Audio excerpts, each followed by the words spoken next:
Hola, nosotras somos de la Universidad del Bosque y estamos en primer semestre de Psicología. Y hoy les vamos a hablar de la taxonomía y la evolución de ciertas especies que se encuentran en el museo de nuestra universidad. Uno de los animales que seguramente ya conoces es el pato común, ese que cuando vamos al parque o a lagos lo podemos ver y nos parece muy tierno, o incluso en programas de televisión infantil. Pero ¿sabías que este pequeño animal tiene una gran historia muy interesante? Acompáñame a conocer más sobre él. El pato común de la especie Anas platinchos es una ave acuática. Su aspecto es muy conocido, tiene un pico ancho y normalmente tiene un plumaje que puede cambiar de color verde, marrón y blanco. Se cree que sus primeros ancestros eran aves similares a los patos actuales, pero algo diferente según algunas investigaciones científicas. El pato común proviene de un ancestro que habitaba en Europa y Asia hace alrededor de 10 millones de años. A lo largo de los siglos, los patos han ido adaptándose a diferentes ambientes, de los lagos tranquilos hasta las zonas más frías. Por eso es que no les da frío. Imagínate que hace millones y millones de años los patos no podían volar tan bien, eso les hacía más vulnerables, pero poco a poco desarrollaron mejores alas, lograron volar más lejos y eso les permitió colonizar más lugares. A lo largo de este proceso, los patos también desarrollaron el característico pico plano, el cual les ayuda a filtrar comida del agua. Por otro lado, te cuento la taxonomía del pato, pero primero, ¿qué es taxonomía? La taxonomía es una manera de clasificar a los seres vivos en grupos según sus características. Ya sabiendo esto, comencemos con su dominio, el cual es eucariota, ya que sus células tienen un núcleo y orgánulos membranosos. Su reino es animalía, porque cuenta con un organismo multicelular heterótrofo sin pared celular y con tejidos que se diferencian, además de la capacidad de movimiento. Su filo es chordata, ya que posee notocorda en su etapa embrionaria, un tubo dorsal, hendiduras branquiales en cualquier momento de su desarrollo, y una cola postanal. Su clase es aves porque ésta tiene plumas, ala, pico y es de sangre caliente. Su orden es de anseriformes, porque es una ave acuática adaptada para nadar con patas palmeadas y un pico. Su familia es Anatidae. Esto incluye patos, gansos y cisnes, caracterizados por tener cuerpo adaptados al agua, plumaje denso e impermeable.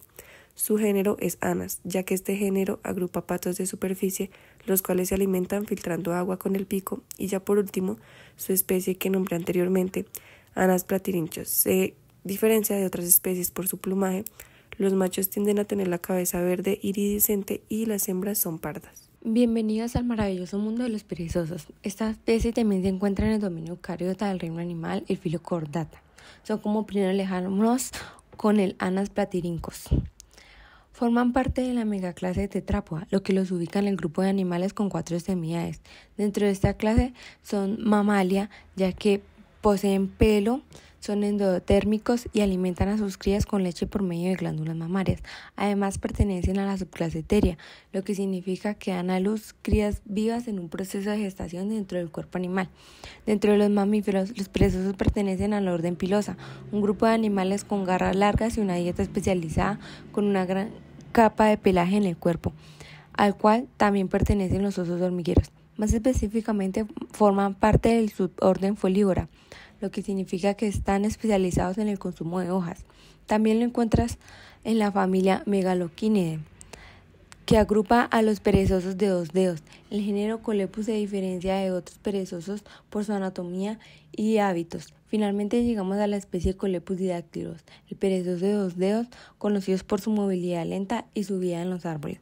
Aunque parezcan simples y relajados, los perezosos tienen una historia biológica asombrosa. A continuación, mucha más información. Bueno, ahora yo voy a presentarles a los parientes secretos de este animal. ¿Alguna vez se ha preguntado cuál es su pariente más cercano? La respuesta va a sorprenderles, porque estoy segura que están pensando en el oso. No los culpo, ya que por mucho tiempo se pensó que los perezosos estaban relacionados directamente a los osos, principalmente por nombres erróneos y antiguos. Pero en realidad están más lejos de los osos de lo que nosotros, los humanos, estamos de ellos. Sí, los humanos somos más filogenéticamente cercanos a los osos. Ahora lo importante. Para conocer a su familia verdadera, tenemos que hablar del superorden Zanatra, que se divide en 2 grandes grupos: Cingulata, que incluye a los armadillos, y Pilosa, donde encontramos a los osos hormigueros y, por supuesto, a los perezosos, por ser peludos. Entonces, estos animales comparten rasgos muy curiosos, como articulaciones vertebrales especiales llamadas cenartrosis, una tasa metabólica muy baja y una historia evolutiva que se remonta hace muchísimos años. Imagina un ancestro común que con el tiempo se diversificó en diferentes especies adaptadas a distintos nichos ecológicos. Entonces, ahora van a saber perfectamente que los perezosos no son osos, ni tampoco los osos hormigueros son osos.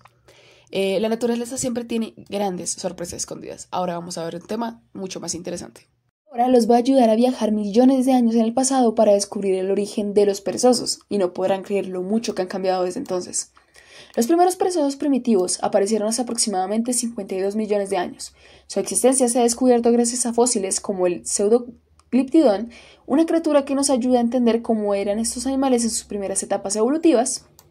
Los perezosos que conocemos hoy pertenecen a dos linajes distintos, cada uno con su propia historia evolutiva, como podemos ver en el siguiente gráfico. Con el perezoso de 2 dedos en la rama Milodontoidea, compartiéndola con sus especies hermanas Milodontidae y Celidotheridae. En cambio, el perezoso de 3 dedos en la rama Megatheridoidea, con su especie hermana Megalonychidae, que fue una de las especies más grandes de perezosos en la historia del mundo. Sin embargo, la mayoría de los antiguos parientes que mencioné anteriormente no lograron sobrevivir a los cambios ambientales del mundo. Entonces, ¿qué hicieron estos pequeños trepadores para no extinguirse? La respuesta está en su estilo de vida arborícola. Mientras la mayoría de sus parientes eran terrestres, los perezosos se adaptaron a vivir en los árboles, logrando escapar de depredadores y encontrar alimento con mucha más facilidad. Este comportamiento fue extremadamente fundamental para su supervivencia, diferenciándolos de los grandes perezosos terrestres que terminaron extinguiéndose. Hoy en día, los perezosos son los últimos testigos de un linaje antiguo y lleno de historia. Gracias a su adaptación, lograron mantenerse con vida a lo largo de millones de años. La evolución siempre tiene grandes estrategias para continuar su legado. En las selvas tropicales de América Central y América del Sur, habita una mariposa de gran tamaño y colores brillantes, la Arqueoprepona de Moffón. Su ciclo de vida consta de 4 etapas: huevo, larva, pupa y adulto. Lo más llamativo de la Arqueoprepona de Moffón es su impresionante coloración. Sus alas combinan tonos azulados, verdes metálicos y naranjas, con patrones en forma de ojos y manchas que le ayudan a camuflarse de los depredadores. Además, presenta dimorfismo sexual, lo que significa que machos y hembras tienen diferencias en el color y tamaño de sus alas. Ahora, para entender mejor a la Arqueoprepona de Moffón, es importante conocer su clasificación científica. Filo: artrópoda. Los artrópodos tienen en común un exoesqueleto duro que protege su cuerpo y patas articuladas, que les permiten moverse con agilidad. En este grupo encontramos desde insectos, arañas, cangrejos y escorpiones. Clase: insecta, donde encontramos a todos los insectos del planeta, al igual que las hormigas, abejas, escarabajos. La Arqueoprepona de Moffón tiene un cuerpo dividido en 3 partes: cabeza, tórax y abdomen.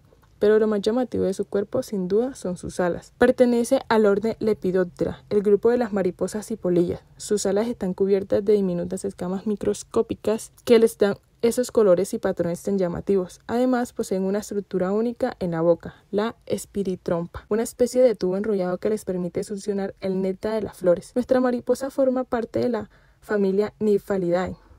Muchas mariposas de esta familia tienen patrones en sus alas que las ayudan a camuflarse o a parecer venenosas, para evitar ser comidas por depredadores.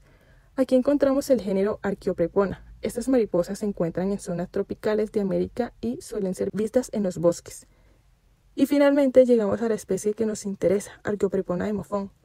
La hace única sus alas de un hermoso color azul verdoso, su agilidad en el vuelo y su capacidad para camuflarse cuando está en reposo. Hoy vamos a descubrir la historia evolutiva de una mariposa increíble, Arqueoprepona de Moffón.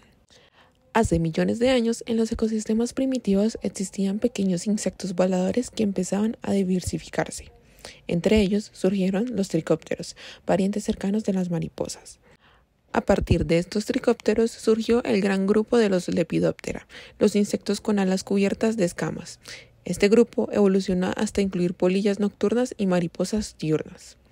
Las mariposas continuaron diversificándose, adaptándose a distintos climas y desarrollando patrones de colores llamativos como mecanismo de defensa y atracción de pareja.